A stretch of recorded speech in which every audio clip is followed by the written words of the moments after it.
Hi అండి, welcome back to my channel. ఈరోజు అయితే నేను చాలా సర్ప్రైజ్ అయిపోయానండి. ఎందుకంటే మా హస్బెండ్ ప్యారిస్ నుంచి వచ్చి రాగానే పుష్ప మూవీకి వెళ్దామని అన్నారు.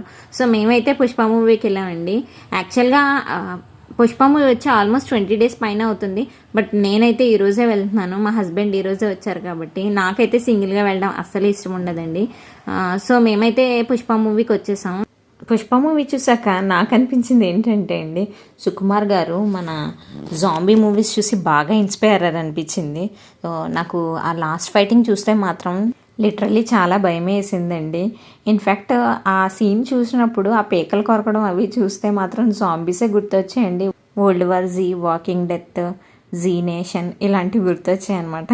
కానీ మూవీ అయితే బాగుందండి. అల్లు అర్జున్ గారు అయితే చాలా బాగా యాక్ట్ చేశారు. ఏ మాత్రం ఎందులోని తగ్గేదే లేదన్నట్టే చేశారండి. ఆ డైలాగ్ మాత్రం 100% న్యాయం చేశారనిపించింది. సో ఫైనల్గా అదండి, నాకైతే బాగానే అనిపించింది. మూవీ అయితే మాత్రం లేట్గా చూసినా లేటెస్ట్గానే అనిపించింది. గుళ్ళో అమ్మవారి డ్యాన్స్ కూడా గూజ్ బంప్స్ అయితే వచ్చేసేయండి. సో ఫైనల్గా మూవీ అయితే కంప్లీట్ అయిపోయింది. So seen the next video. బా